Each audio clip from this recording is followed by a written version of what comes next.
now the question is JayZ involved in crazier things? And people are pointing their attention towards 50 Cent wanting him to do a JayZ documentary. Accusation about JayZ and Diddy and a teenager, 13-year-old teenager. Right. And we were speaking about just the statement. Right. The statement, you were saying you felt like that was calculated. That was, yeah, that the statement is something from, you can tell it's written by a lawyer. Because there's a point where it kind of gets aggressive. He says, like, you're gonna find out, like how I'll handle this. Like, and that's an attorney want to be combative with another attorney. New footage of JayZ at what people are calling one of those mysterious parties has just surfaced. And guess who leaked it? 50 Cent. This wild move has everyone talking, flipping the whole story upside down. Now rumors are spreading fast about JayZ possibly facing serious legal trouble. Everybody knew 50 Cent had issues with him, but no one saw this level of smoke coming. So what really went down? Let's break this madness apart. Back on December 8th, 2024, a shocking amended civil complaint came out, naming JayZ in a major sexual misconduct case. The person behind the claim, using the name Jane Doe to stay private, accused him of doing something inappropriate when she was just 13.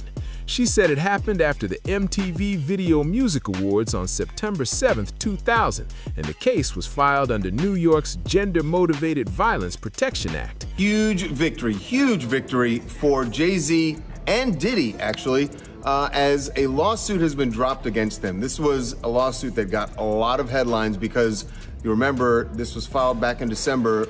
The accuser said she was just 13 at the time that, as she put it, Diddy and JayZ raped her at a VMA after party back in 2000. Well, that lawsuit is no more.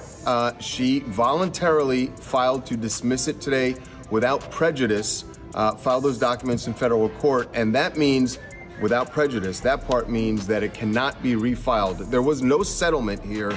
This was her going in and dropping the case. That law had a short period where people could bring up older claims, but JayZ's legal team quickly fought back. They argued the act wasn't even active yet back in September 2000. It was passed in December of that year, so they claimed it couldn't legally apply to that timeline. JayZ wasn't staying silent. His attorney, Alex Spiro, came swinging hard with a full defense, denying everything. The team blasted the accusations as heinous, baseless, and even hinted it was part of an extortion setup. But what really grabbed everyone's attention wasn't just the denial, it was the tone of the statement.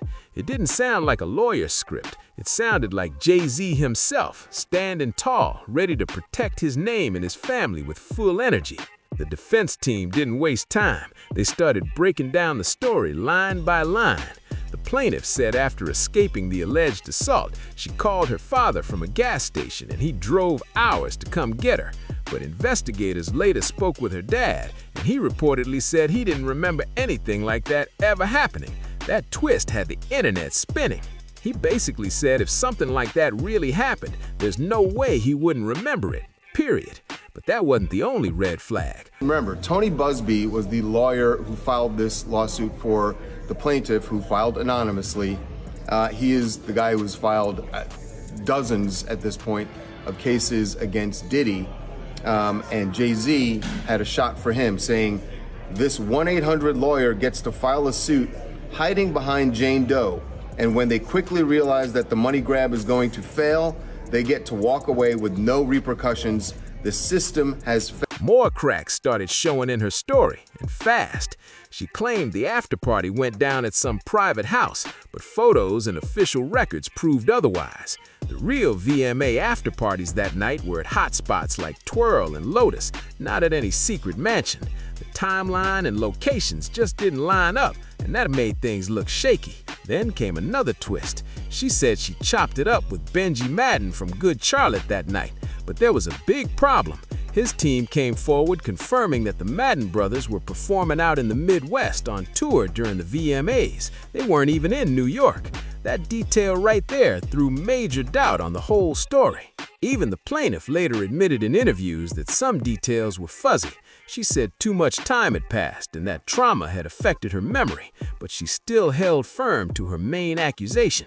Then, out of nowhere, on February 14, 2025, her legal team filed a notice of voluntary dismissal with prejudice in Manhattan Federal Court, which basically means it's a wrap. The case was officially closed forever. No chance to reopen, no second shot at it, nothing.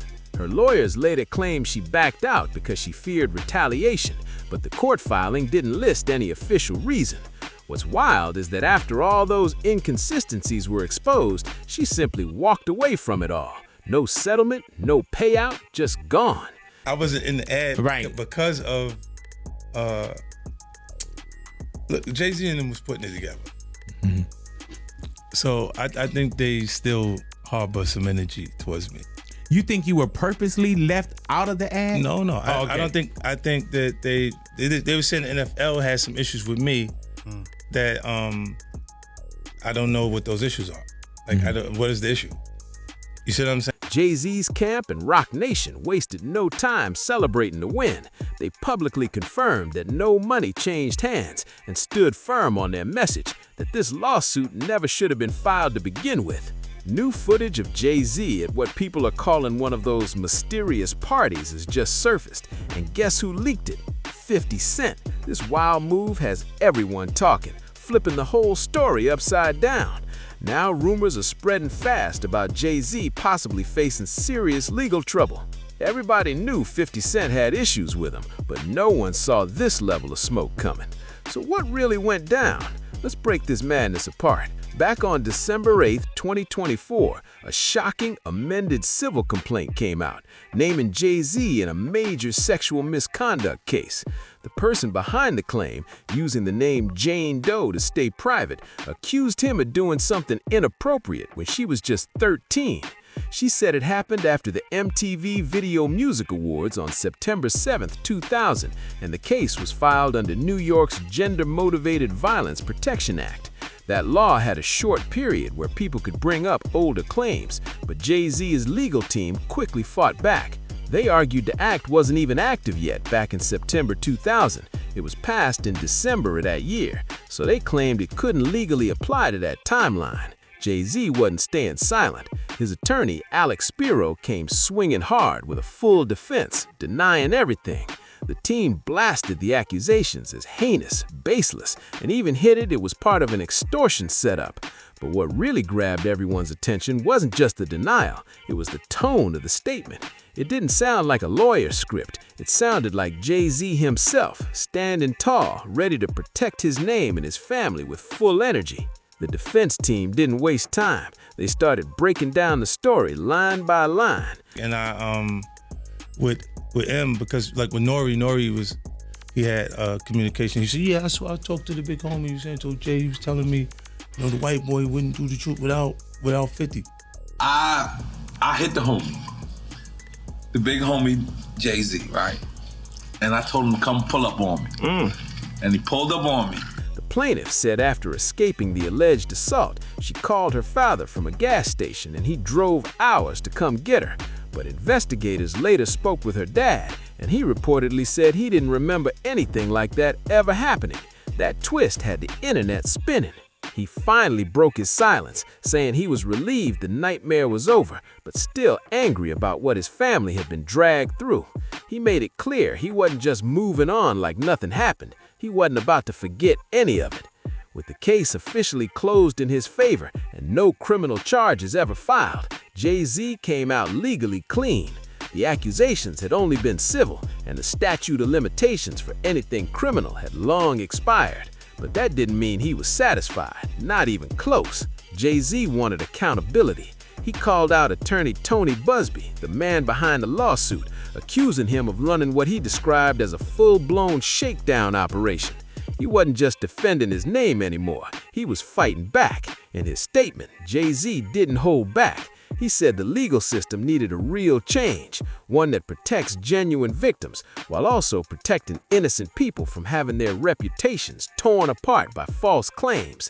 That message hit deep across social media and news outlets everywhere. But then came the boldest move yet. He said, the white guy called for 50 Cent. So I said, who's the white guy? I'm digging this Jimmy Iovine. And he said, no, Eminem called directly for 50. And he said, that's his guy. He said, I can't do it if I can't bring 50 up. But that's his guy. JayZ decided to flip the script and take them to court. After the original lawsuit was dismissed in February 2025, he launched a fierce counterattack, filing legal action against both the accuser and her lawyer, Tony Busby. His claim that the entire case was a setup, a calculated scheme meant to pressure him into paying up. This wasn't JayZ trying to fade quietly into the background. This was him stepping out as a billionaire mogul on a mission, sending a loud and clear message to anyone who tries to come for his name again. You come at the king, you best not miss, and JayZ proved exactly what that means. His countersuit was a full-on power move, carefully planned and executed from every angle. The main legal strike landed in California, targeting attorney Tony Busby directly, while another lawsuit was filed over in Alabama, going after both Busby and the anonymous Jane Doe head-on. Right? And I'm like, that's when I start saying crazy stuff, because I look and I go, oh, that should be on me. For 50, this goes beyond just rap competition. In his mind, when you start using your business position to block somebody's opportunities, that's a different... The JayZ case, officially titled Sean Carter versus the Busby Law Firm et al., hit the Los Angeles Superior Court in November 2024, right after Busby sent out those pre-litigation demand letters accusing JayZ of sexual assault. Hov's team didn't wait around. They were already geared up for a counterattack before that amended complaint even dropped publicly. They saw the setup coming and were locked and loaded to fire back. JayZ's complaint came with heavy accusations. He charged Busby with extortion, defamation, and intentional infliction of emotional distress. The heart of the case focused on two demand letters Busby sent earlier that November, one anonymous, one naming the accuser. Both letters, according to JayZ's team, threatened to take the allegations public unless he agreed to mediation and a huge cash settlement.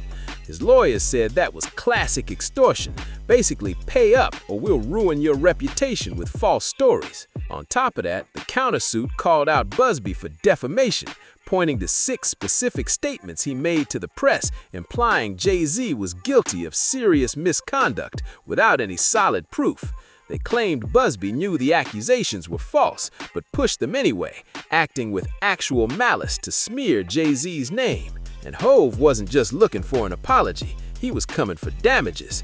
His team said the whole ordeal cost Roc Nation over $20 million in lost business deals, brand contracts, and partnerships because of the hit to his reputation. JayZ was making it crystal clear.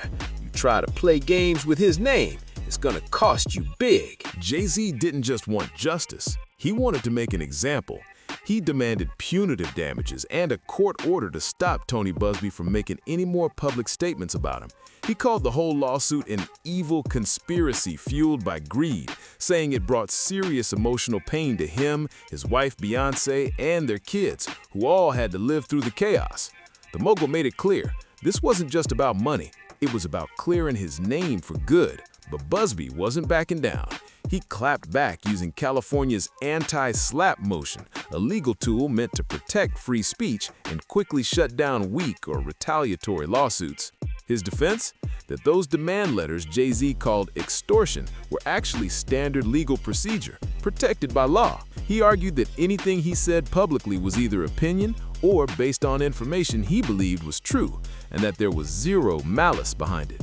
Then the courtroom drama exploded. There were multiple hearings, back-and-forth rulings, and new pieces of evidence dropping like bombshells. One piece stood out above the rest, an alleged recorded conversation where Jane Doe reportedly admitted that Busby had pushed her to name JayZ because doing so could lead to a bigger payout. According to reports, she even said Jay had nothing to do with any assault. That recording became the smoking gun for JayZ's side, the heart of his claim that the entire case was built on manipulation from the start.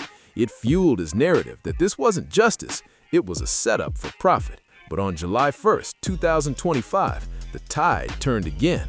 Los Angeles County Superior Court Judge Mark H. Epstein issued a massive 65-page ruling granting Busby's anti-slap motion and throwing out JayZ's entire countersuit.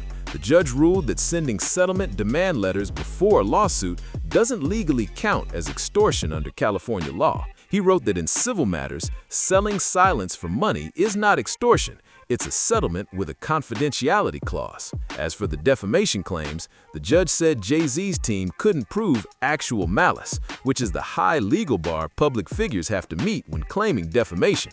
The decision shocked a lot of people, and it showed that even for someone like Hove, fighting back in court can turn into one complicated battle. The judge broke it down in his ruling.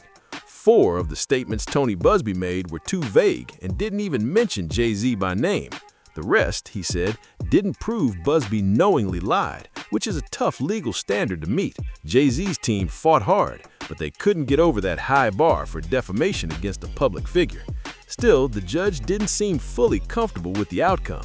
He even admitted that the ruling might have gone differently if that recorded conversation with Jane Doe could have been used in court without any legal questions about how it was obtained. But in the end, First Amendment protections came out on top. Busby celebrated the victory right away, calling it a win for free speech and saying he'd be coming after JayZ for attorney's fees next. Meanwhile, JayZ's legal camp wasn't backing down for a second. They immediately announced plans to appeal, claiming the judge had overlooked key evidence, proving the entire case was based on false accusations. The battle wasn't finished, it was just moving to a higher level. And JayZ wasn't stopping there. Back in March 2025, another lawsuit was filed, this time in Alabama federal court, where Jane Doe was originally from. That case went after her directly, along with Busby and co-counsel David Fort, accusing them all of conspiracy and extortion.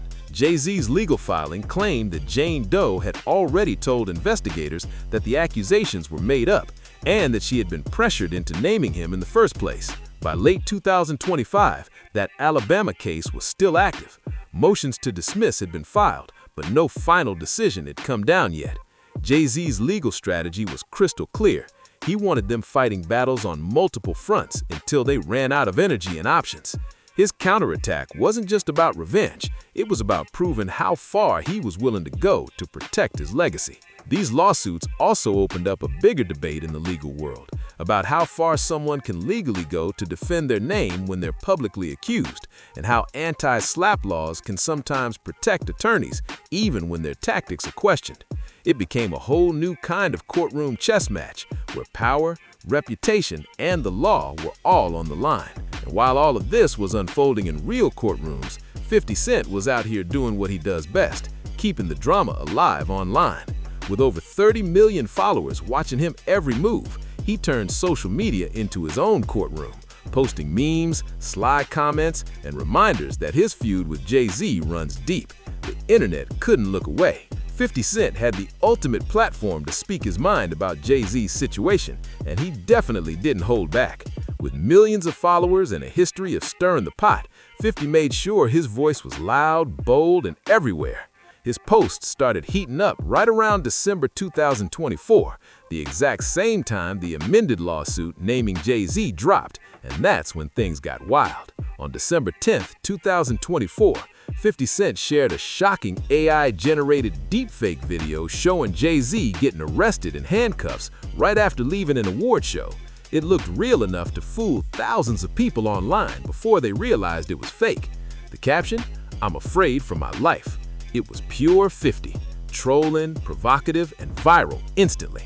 Then, when JayZ showed up to the Mufasa the Lion King premiere later that month, arriving with Beyonce and their kids in a show of unity, 50 couldn't resist taking another jab. He posted, "Jay said, they said it's rated R, kid. Everybody get dressed, we going to see Mufasa." That post went crazy online. Half the internet laughed, half called it crossing the line. But it proved one thing, 50 was never letting up. But here's the real context. This feud between JayZ and 50 Cent didn't just pop up overnight. This tension's been simmering for over 2 decades. It all traces back to 1999, when 50 Cent was still a hungry newcomer trying to shake up the rap game. He dropped the infamous track, "How to Rob," a song where he name-dropped almost every big rapper of that era, including JayZ. The bar went, "I'll rob JayZ, take his Rolex and his diamonds, tell him it's a new game, many get in line." It was meant to be clever, old-school rap battle bravado, a way to get attention in a cutthroat industry. But JayZ didn't take it just as a punchline.